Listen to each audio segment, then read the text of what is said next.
赵旭呢，他的确是犯了错误，可是我想，请大家能不能换位思考一下？如果说犯这个错误的人是我们在座的各位，那么各位是希望律所来共同承担，还是由自己本人承担呢？罗律，我有话直说了，我觉得您这是妇人之仁。赵旭犯的错，让我们来买单。我觉得，大家心里面其实都拘着面子，不好意思说，心里都不痛快。人家新官上任，都想着给大家发点福利，增加凝聚力。您一来就让我们交罚款，人心向背啊，是吧？丽娜，你说说。我懂你们的意思，我也不想自己掏腰包，但是赵旭毕竟还很年轻，我怕他会想不开。哎呀，丽娜，你就别说了啊，你就说你是同意还是不同意吧啊！反正我认为啊，我们应该向赵旭追偿啊，不然赏罚就不分明了嘛，对不对？来，大家伙举手吧，举手表决吧。举手之前，我想再说几句。各位，这件事情如果让律师个人承担赔偿，那就等于是让律师个人承担所有的风险。如果这样的话，以后律所的律师，谁还愿意接有难度、有挑战性的案子？失之东隅，收之桑榆，有赚有赔，我们也要赔得起，赚得起嘛。所以我们大家现在此时此刻应该齐心协力向前看，齐心协力拿下柯东。今天我也正好向大家通报一下，柯东现在有一个非常大的并购计划，涉及到几万个专利，这是一笔非常庞大的专利资产。柯东签下来了？会签下来的。那要是签不下来呢？你去看看。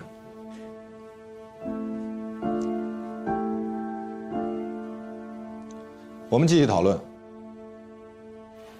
黛西，你怎么了？哎呀，没事儿，我可能吃坏东西了吧。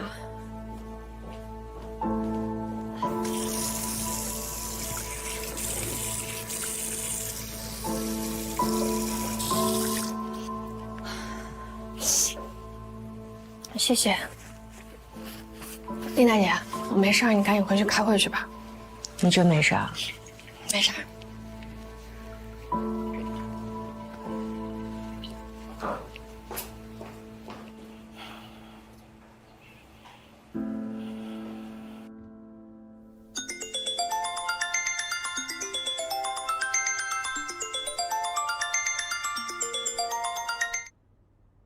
您好，焦总。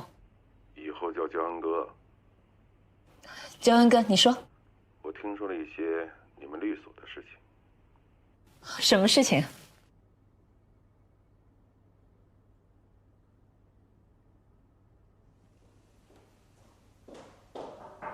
罗老师，会议纪要我已经帮您整理好了。黛西，你怎么了？生病了吗？没有，我就刚才那一阵儿，我现在已经好了。你是有什么事儿找我吗？没有。那我看你一早就在我办公室门口晃悠。啊，您昨天不是说我以后接您的秘书吗？所以我就出现在那里。哦，对，今天一早来了就一堆事儿没顾上。这样，我让丽娜马上发一个行政公告，主任助理兼秘书，这个头衔你还喜欢吗？谢谢。可是我怎么还是觉得你好像不太高兴。没有，您以前不老还说我不大稳重吗？那我现在就去搬东西，然后搬到这里来，好吗？好。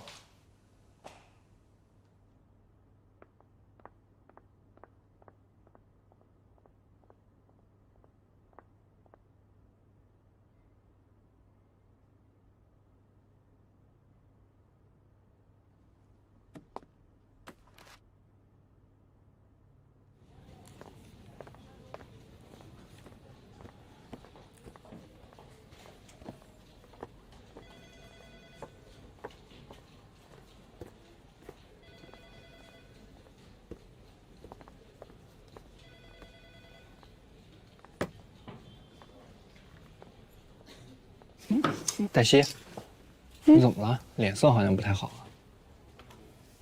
没有吧？可能是因为这2天有点累。哎，你说罗宾他到底怎么想的呀？怎么一上任就赔钱啊？你看你这话问的，让人黛西都没法回答了。我怎么觉得是顾姐给咱们所埋的雷呢？不太可能啊，这事儿都过去2年了，顾姐怎么可能埋这种雷呢？再说了，他要炸肯定先炸他自己红人啊，他怎么可能算得到罗宾这么局气，替赵旭扛着这件事儿？对呀，赵旭是顾杰的红人，他干嘛不去求顾杰呀？顾杰他压根儿不认啊！你们是没看见，他一大早就堵在罗宾办公室门口。罗宾今儿要是不答应，他可能就没法活了。城门失火，殃及池鱼，咱们估计得过苦日子了。对，可能以后圆珠笔都得自己买。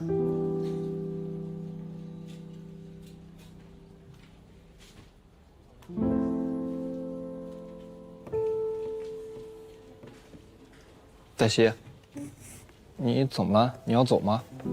没有啊，那你干嘛收拾东西啊？我以后要换个工位了。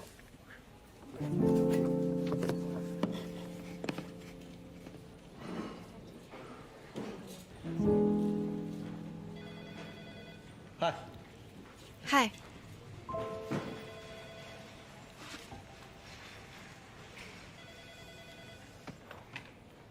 你觉得大家被你的愿景说服了？我觉得他们都在观望。如果你把柯东签下来，那就什么事儿都没有；但如果你签不下，这件事情不讨论了。你还对什么有看法？秘书，以前高级合伙人都配有秘书，现在律所明确规定，秘书的费用由团队承担。那团队肯定会砍掉秘书，然后就会由实习生和助理兼秘书做以前秘书做的工作。这件事情是会上定的，你当时在场，你为什么不反对？当时在开会，我不想当着大家的面跟你唱反调。那以后会上不说的，会后也不要说。罗宾，你膨胀了，别人的意见你听不进去了。如果我当了主任，还事事都要听别人的，那为什么让我来做主任？由别人来做好了。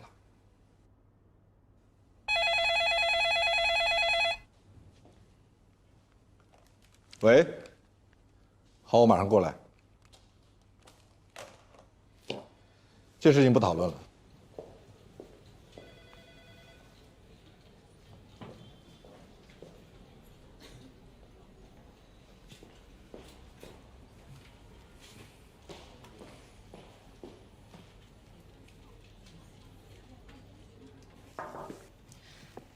焦恩问你今天有没有时间打场球？今天吗？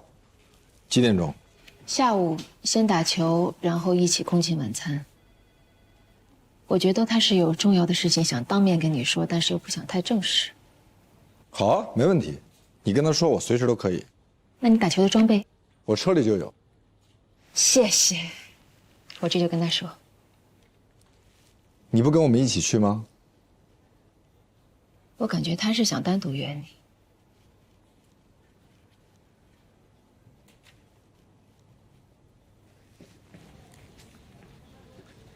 你把我今天后面的事情全部都推掉。啊，我不知道你后面安排了什么事情。你问丽娜，她知道。哦，好。然后把这个给她，我不需要了。嗯。嗨，焦恩，杨帆跟我说了，我没问题。那你什么时候可以出门？我都可以，看你。好，没问题。那我们晚会儿见。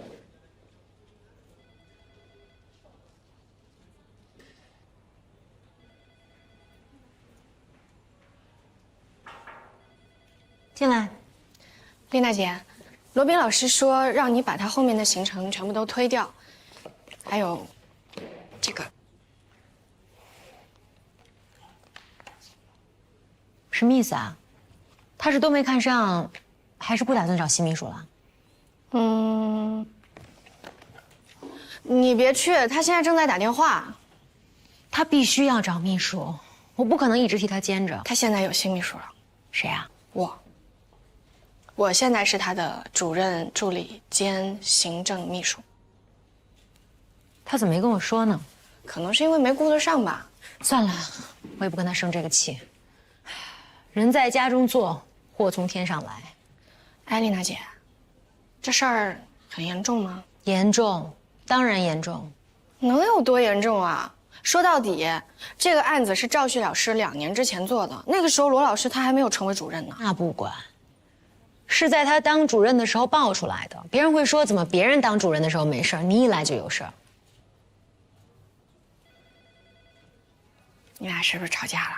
我刚刚我没有跟他吵架，我是在跟他说，如果他一上任就要赔出1000万的话，那必然难以负重。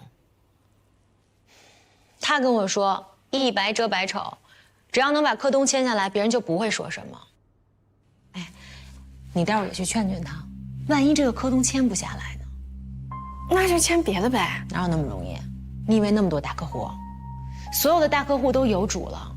这个柯东也是因为刚刚换了一个法务，所以我们才有机会。艾丽娜姐，如果真的签不下来呢？呸呸呸，乌鸦嘴！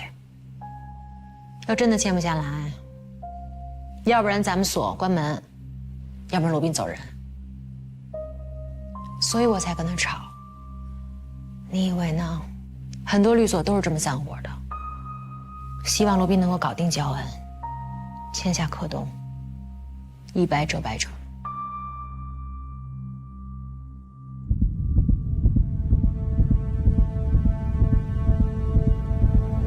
你怎么了？你怎么在发抖啊？这么热的天儿，你怎么会发抖？没有，没事儿。是不是生病了？没有，丽娜姐，我没什么事儿。我东西已经给你了，我就先走了。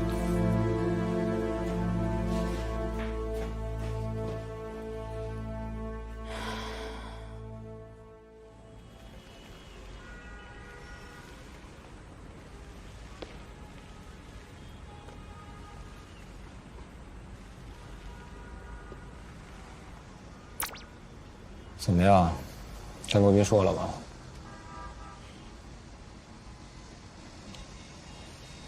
哎呀，实在是他办公室人太多了，络绎不绝的我。我就知道你没说。其实你说不出口的，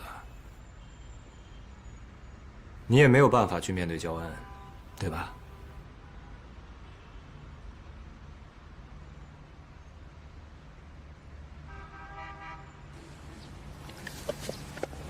我想好了，我打算辞职。辞职？你现在辞职啊？我当初要去留学，我让你辞职跟我一块儿去，你都不去。你现在辞职？不是的，我主要是你不想让罗宾为难，对吧？我知道，罗宾现在刚刚当了主任，他不能像以前那么任性了。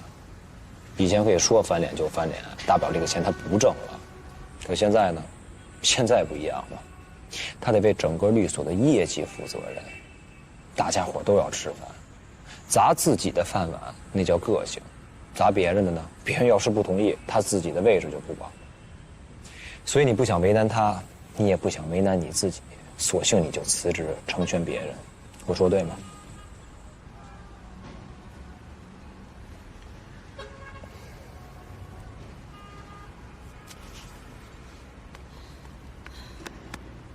那你觉得我应该怎么办？那之前说好的恶有恶报，一定要让坏人付出代价，那就是说说而已了。谢谢啊！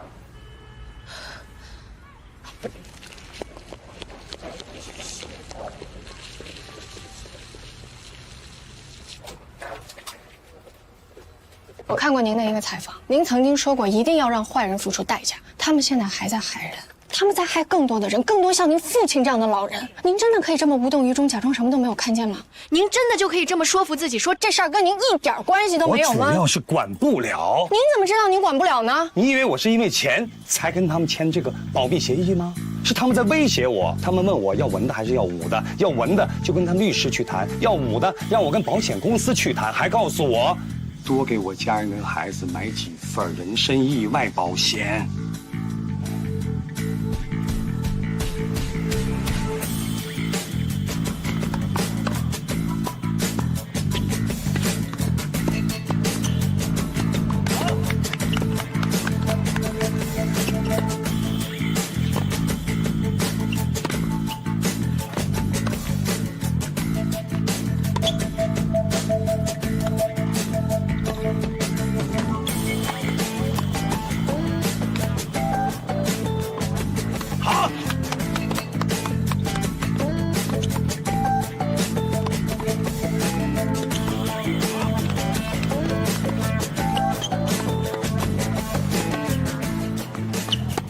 好球！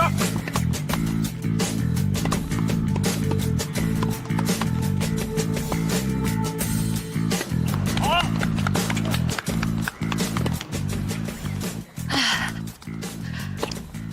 罗律师，球打得不错呀。您打的也很好，女选手里面应该很少有人能打过您。哪里？哎，进步特别大。哎，啊，哎，我太太的意思啊，这个合同就跟你们公司签了。谢谢焦太太。来来来来，哎，你就不问问为什么吗？难道不是为了我们可以经常在一起打球吗？难道你们只跟客户打球啊？开个玩笑。您说，我听说你们的事儿了。你们律所一个离职的律师给人办错了一个案子，得赔客户好多钱。您的消息可真灵通。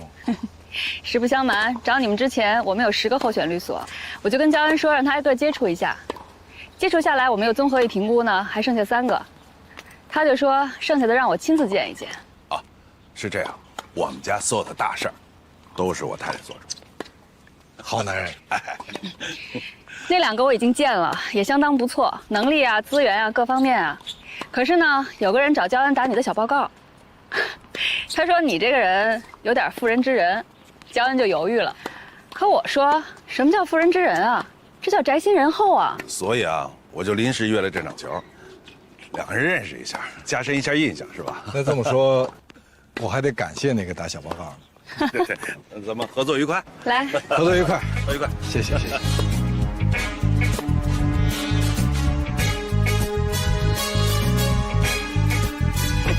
你以为我是因为钱才跟他们签这个保密协议吗？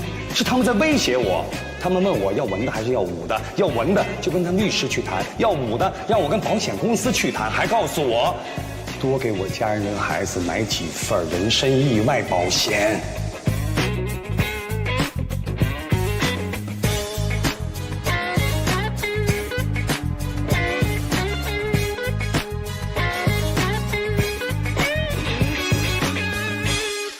姐，你跟王丽说一声，我真的不是故意把他推掉的，我真的是临时有急事儿。你跟他说，那明天来找我，我在办公室等他。你什么事儿这么着急啊？特别重要，生死攸关啊！别胡说八道了，我打听过了，你去打球了。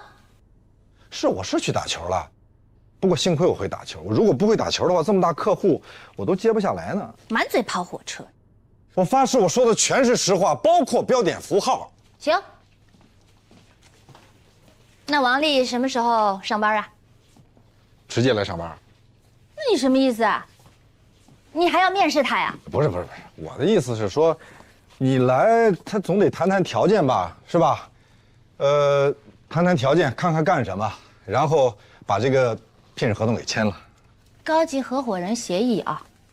不可能，一来就高级合伙人啊！罗宾，我从来没有为难过你，是不是？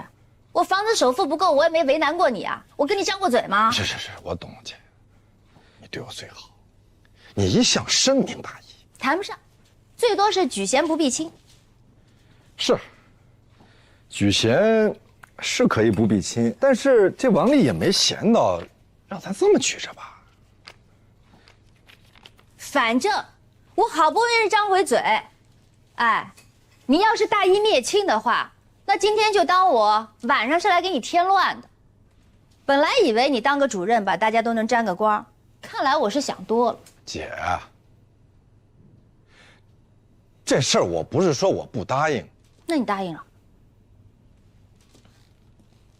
你答应了？你答应了哦？你这是干什么呀？你泡咖啡啊？你晚上喝咖啡，今天晚上不准备睡觉了？我是说你喝不喝？我晚上喝什么咖啡啊？我有病啊！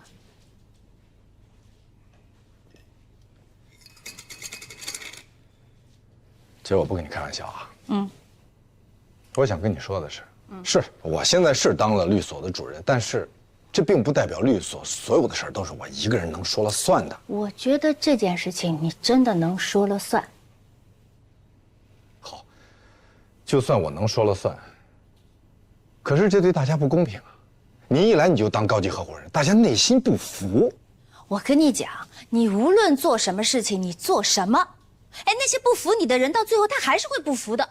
可是我自己得服我自己呀，我总不能做一个事儿，连我自己都觉得我自己特差劲吧？罗宾，王丽有那么差吗？他原来是顾杰的高级合伙人，好不好？就是因为丢了客户了，他不好意思，脸皮薄，不好待下去了。哎，丢客户这件事情你是知道的呀，你欠他的。我是不会无缘无故找人求人帮忙的啊，你欠的你得还。好，那咱这样，你看行不行？如果说王丽来我们律所，能够给我们带来一个大客户，罗宾，罗琦，我告诉你过分了啊！我已经退了一步了，再退一步，后面就是万丈深渊，我就会掉下去。你舍得让我坠落吗？坠落？我觉得王丽是来拯救你的，瞧你们这群人傻了吧唧的。对我们都傻，就他聪明。我给你叫辆车啊！你答应了？你包呢？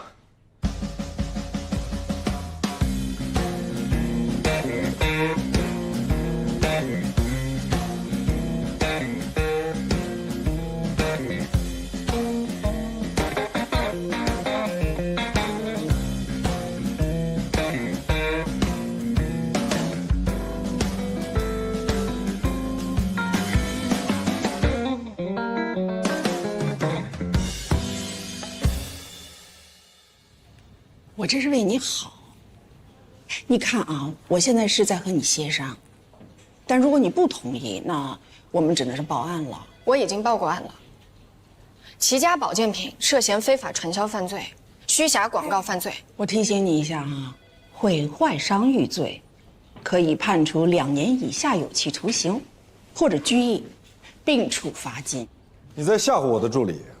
没有，我在说服他，让他认个小错，只要他认了，你就抓住了把柄，把他捏在手里，然后说：“你看，你的这个错得坐牢。”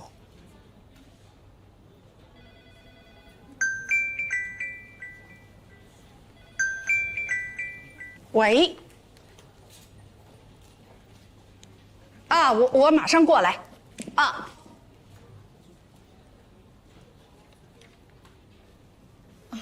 罗老师，你做得很对，但是在下次做之前，能不能先跟我打一声招呼呢？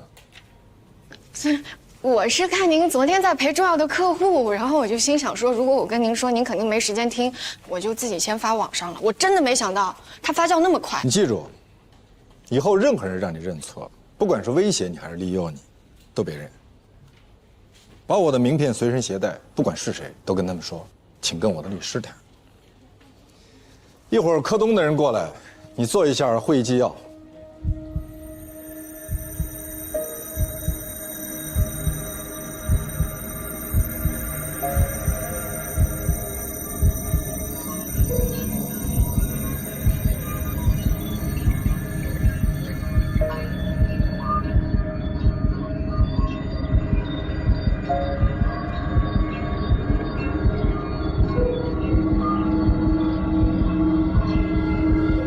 你怎么了？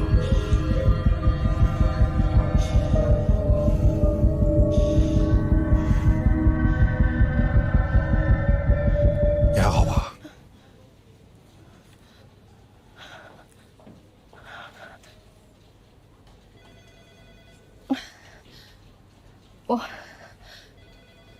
我今天好像有点身体不大舒服。那要不要陪你去医院看看？不用。我应该就是昨天一宿没睡觉的原因吧。那今天回家休息吧。嗯。啊，你等一下，我让马师傅送你回去。不用，我自己叫滴滴就行了。马师傅，辛苦你送一下黛西回家，她马上下楼，她会在楼下等你。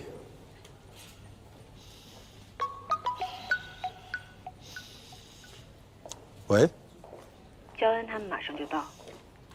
好，那你们抓紧准备一下，我们就在大会议室吧。好。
来了。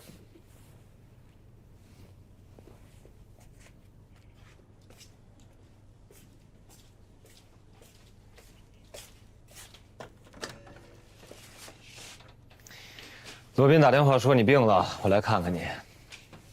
可能是因为我熬了一整夜，有点累了吧，没什么事儿。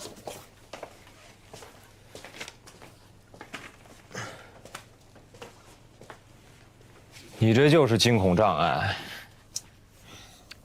是被廖主任给吓的。他今天一大早就来我们律所，他吓唬我，他让我撤诉，让我发声明，不然就要报案。哎，你还不知道吧？齐老板被抓了。什么时候的事儿？今天早上。其实警察早就盯着他们了，但是你昨天发那篇东西成了压倒他们的最后一根稻草。我说呢。廖主任跟我们说话说了一半，接了个电话就走了。太好了。那个，你的事儿，你要是不愿意跟罗宾去说，要不然我去帮你说吧。我的事儿你别掺和，啊！这现在不是你一个人的事儿了，这也是我的事儿啊。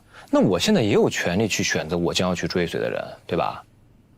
那罗宾如果见利忘义，他眼里只有客户没有公正，我为什么要跟着他呀？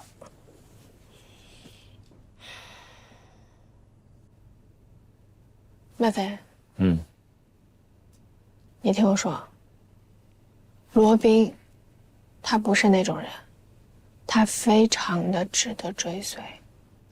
你看啊，你知道罗宾是一个什么样的人，你也很了解他，那你为什么自己不跟他说呢？我们所里遇到了一些危机，所以不管遇到什么危机，你得告诉罗宾，因为这是你对他的价值。如果我是罗宾啊，你对我隐瞒了如此重大的信息，就算你是为了我好，我也不会再信任你了。你之前不说呢，因为这是你的隐私，可现在不一样了，现在不是你一个人的事儿。你要知道，一旦签约，这会牵扯到很多人。你要告诉罗宾，他即将要面对的合作对象到底是一个什么样的人。罗宾需要知道，这也是你对他的义务。我们要相信罗宾，他能做出正确的选择。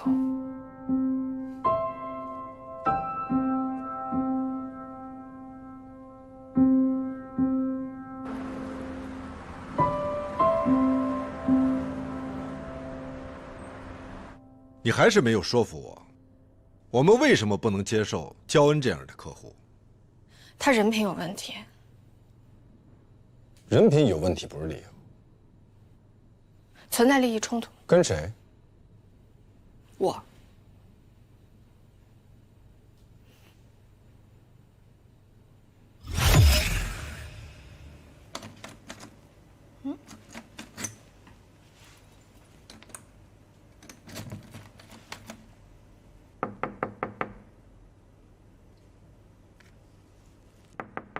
林小玲，开门！你怎么不开门啊你？你怎么了？焦恩老师，回来了。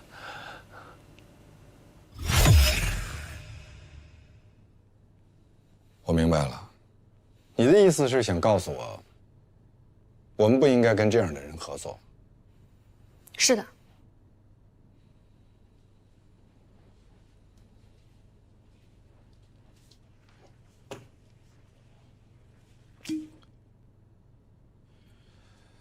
对不起，我不能答应你。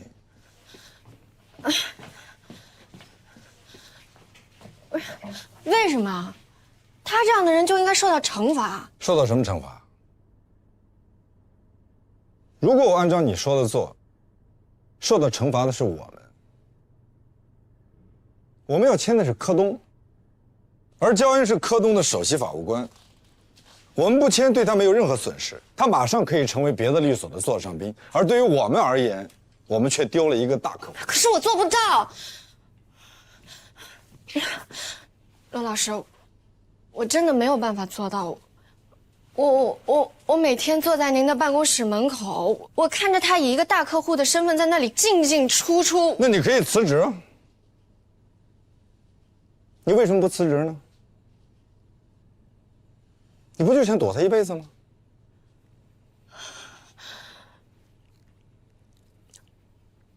我只是不想再见到这个人。不想见到这个人就是在躲。你从上大学到现在一直在躲，你想躲到什么时候呢？我当时21岁，21岁我真的不知道我除了躲我还能干什么。我现在已经可以面对他了，所以，我才会把这件事情说出来。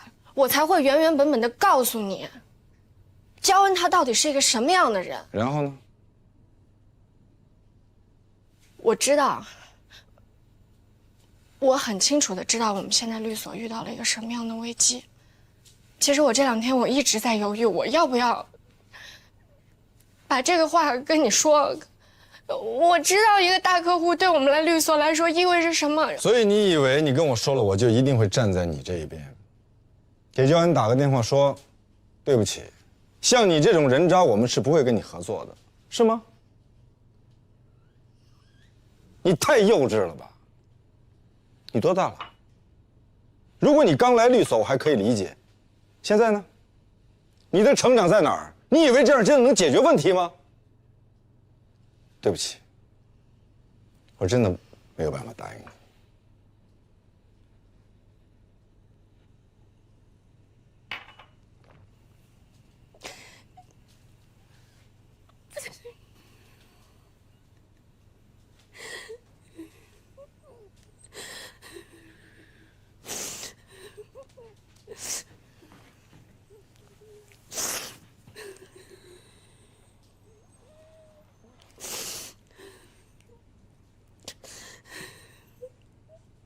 不要在我这儿哭好吗？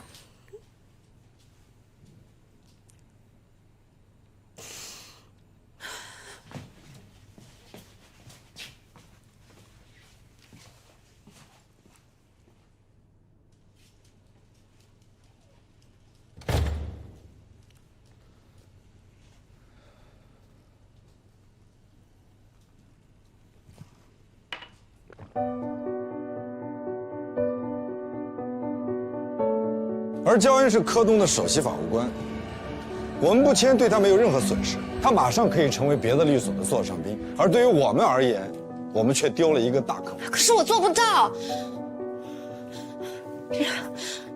罗老师，我真的没有办法做到。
黛西，你怎么找到这儿的？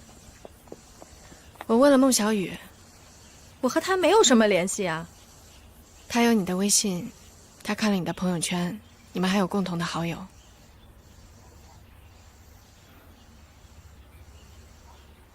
我看了好多年心理医生，医生建议我放下。我们的医生好像不大一样。你的医生建议什么？面对。那要不要我介绍我的医生给你？不用，我的医生是最好的。是吗？他叫什么名字？我要不要帮你打听打听？自己才是最好的心理医生。